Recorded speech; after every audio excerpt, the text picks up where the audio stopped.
Call of Duty. That sentence alone has already polarized the audience on this video. Now with the current state of this franchise, it's hard to forget this franchise once, a very long time ago, wasn't a constant stream of controversy. Well, at least back then they were pissing off the media and not the fans. But even in its current state, it still manages to sell, tens of millions of copies. And the start of that downward spiral into money grabbing whatever began with these 3 games. The futuristic era of Call of Duty, an era best remembered for trains going boom, pressing F to pay respects, and saying good day to fleshy mammals. Oh, and advanced movement, loot boxes, and Kevin Spacey. Oh, and okay, yes, it was known for a lot of things, but most importantly, the controversy and division in the Call of Duty fanbase between those who saw this as a fresh move forward for the series and others who proclaimed it to be the death of Call of Duty. The latter party were technically right, just a bit early, but it does raise the question of whether or not this era was actually as bad as people remember, or do these games actually hold up today with the power of hindsight? Now when I say COD's futuristic era, I'm referring to these 3 games. Ghosts doesn't really qualify as it's more similar to these games than these 3. It's just not a very good game, so people don't want to associate it with the golden era, even though its gameplay is very similar to those. It's basically the inbred stepbrother of the golden era. The same can also be said for these games. World War II obviously isn't futuristic because it's set in World War II, and Black Ops 4, even though it's a futuristic game, plays like no other Call of Duty, hence why everybody hated it.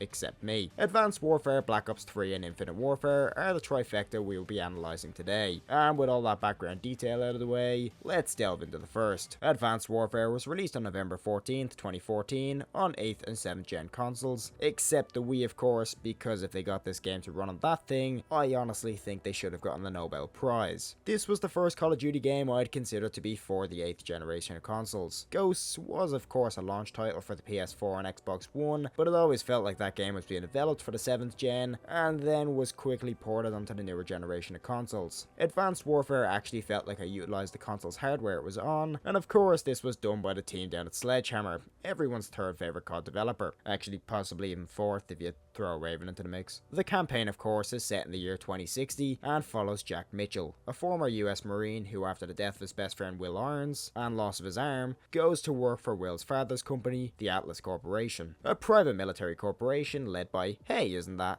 All jokes aside, Kevin Spacey's portrayal of Jonathan Irons is quite remarkable, fully representing a sociopathic, power-hungry trillionaire dead set on securing world domination. A far cry from his real-life antics of, the campaign is very good, the plot's solid and gives us a unique war scenario beyond just East versus West, the characters are, a tad hit and miss, but okay for the most part, and the gameplay is okay, although it does feel overly simplistic and has a lot of quick time events. It does drag on a bit however, and a lot of the missions are quite forgettable, but it's definitely worth a play. The game's multiplayer is a tad more mixed in my opinion. It's definitely unique.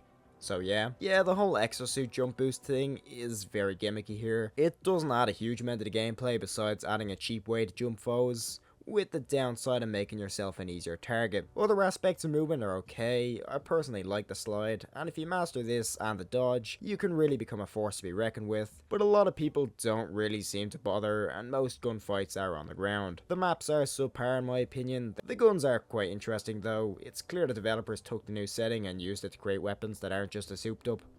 Never mind, but on this front, I approve. Wait, didn't this game introduce? Ah yes, of course, loot boxes, which gave you OP variants of guns that you had more of a chance of getting if you paid real life money for more loot boxes. Other aspects of the customization system include the Pick 13 system. You already know my stance on this, but now score streaks are included as part of the 13. Why? Well, it's not a huge deal because funnily enough, this game has the title of having the worst score streaks in the series. So multiplayer and movement system that doesn't work that well, subpar maps, and lacks things that make Call of Duty, yeah, not good. That's not to say I haven't had fun playing this game's multiplayer.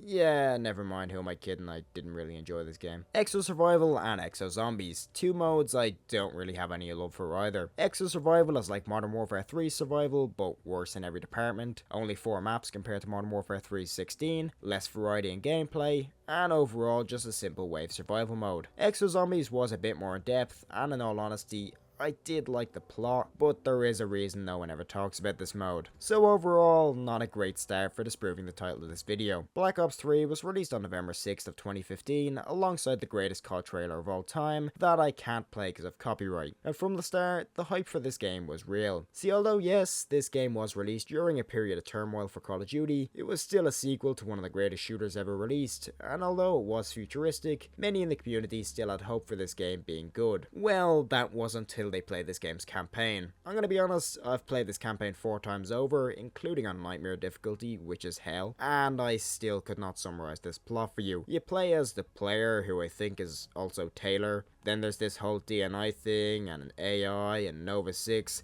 Essentially, it's incredibly complicated and has little to do with the previous 2 games. The gameplay is okay, the levels are pretty cool, especially these ones in a neural space, or whatever this thing is called. But I definitely steer clear of this campaign, unless you want a headache, and possibly an existential crisis. Now, the multiplayer here is much better. Definitely a divisive one, but this was one of the last Call of Duty games I saw a large amount of people pour massive amounts of time into, the other being Modern Warfare 2019. Was it perfect? God no. The maps do take advantage of the movement system, but are very hit and miss, and forgettable besides a select few. Supply drops return with exclusive weapons, although the balance here is a lot better, but specialists are a cool addition that offer a unique avenue of customization that doesn't alter the gameplay too much. The advanced movement works a lot better than Advanced Warfare, and overall the multiplayer just feels a lot more polished, and more importantly, fun than the dreary nature of Advanced Warfare. Black Ops 3 also possesses possibly the best version of the Zombies game mode ever seen. Now, as I've said before, I more so fall into the bracket of preferring the more simplistic Zombies modes, primarily Black Ops 1. However, there's no denying the sheer amount of content there is in Black Ops 3 Zombies. Maps now possess more intricate designs, including complex Easter eggs that feed into the Zombies lore. The new layer of customization with gobblegums is a big addition, although some may complain they add a field of monetization to the mode, even though you have to buy half these maps anyway. And overall, the look and feel of this mode is a huge step up, and clearly shows what the 8th gen of consoles could offer over their predecessors, unless you played this mode on the 360. Of course, the maps were DLC, that's nothing new, but we also saw the release of Zombies Chronicles, a remaster of 8 maps from previous zombie games, now overhauled in much more detail. Zombies in Black Ops 3 was truly something else, and was when the Zombies community as a whole truly peaked. Black Ops 3, you did pretty well. Finally, we have Infinite Warfare. Often seen as one of the worst Call of Duties, was released on November 4th of 2016 alongside Modern Warfare Remastered in a combo pack, which is a very important detail. You see, Modern Warfare Remastered was largely the only reason Infinite Warfare actually sold, seen as the game was universally hated upon its reveal, and thus Modern Warfare Remastered took the majority of the COD player base for the 2017 COD year, which means Infinite Warfare is quite under-remembered by many, me included. Now, the campaign for Infinite Warfare is actually one of the best campaigns in COD history, in my opinion. The story is pretty solid, pitting your character, Lieutenant Nick Reyes, and the UNSA against the SDF, a breakaway colony formed on Mars, who declare war on Earth because, well, they wanted independence, of course. The game is largely set in space, with this being blended into the combat too through anti-gravity and advanced movement being paired up to create a pretty unique gameplay experience. We also have all the advanced tech that comes with this, such as seeker drones, and of course Ethan, or E3N, who is easily the best character in this campaign. The campaign is probably the most expansive of any Call of Duty game, with various strike missions and ship missions also implemented into the gameplay, allowing you more choice as the player to decide where your ship, the Retribution, goes and conducts its operations. Here's the thing about this campaign, it almost doesn't feel like Call of Duty. Now, don't take that as me saying this is a bad thing, by the way, it's actually almost a good thing. However, it feels as if this game is more comparable to something like Titanfall with its setting and appearance, which is probably why so many Call of Duty players hated this game, because duh, it's not simple shooty gameplay. This also translates over to this game's multiplayer. Although it does largely feel like Black Ops 3 in space, this multiplayer also has enough of its own feel to the point that once again, it doesn't really feel like COD. Time to kill is a lot slower, spawns are all over the place. This game basically feels like if you took these 2 games' multiplayers and merged them together. It's pretty bad. Not terribly so, but it feels incredibly watered down with a mediocre roster of weapons, colourful yet somehow bland maps, and once again loot boxes that give you OP weapons, such as the MV4 Ultimate Super Duper Mega variant that basically makes you an unstoppable war machine. It's very half-assed, and I know it seems like I'm just being harsh here, but play this game's multiplayer for yourself and you'll see what I mean. or you won't, you might have a different perspective to me. Zombies in Spaceland is not the actual name of the mode, but seeing as most people didn't even play this game, I doubt many have played the other maps. It's okay, it's basically just a reskinned Black Ops Zombies, with a less interesting cast of characters, less interesting story, and revive system that drags on for way longer than it should. There's really not much to say here. The map is enjoyable, its design is interesting, a theme park in the 1980s, and there is a lot to do and find around the map, but I just feel as if it lacks character and ultimately replayability that Blop Zombies maps had. It's definitely worth trying out, and again, you might enjoy this more than me, but yeah, it's just a tad mediocre, like most of this game. So the real question is, were these games actually as bad as we thought? No, they aren't, but they are a very mixed bag. The way I see it is this: take any three of these games, all of which have great campaigns, multiplayers, and alternative modes. Now compare it to these three games, and the pattern is similar, except each game has two good modes, and one mode that is either meh, or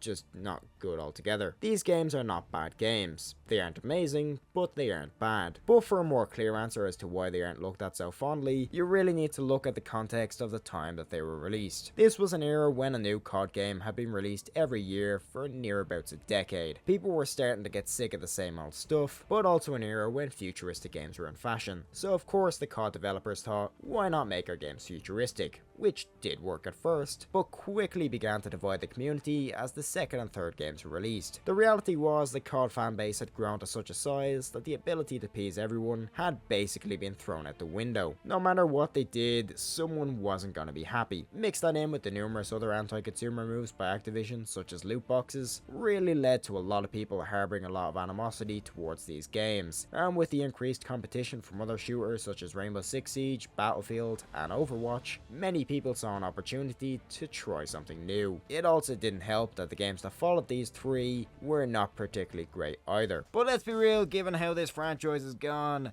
yeah, these games actually don't look that bad in hindsight. As I close out this video, of course, feel free to comment your thoughts on these games, on this video as a whole, and of course, everyone, if you've got to this point in the video, subscribe for more.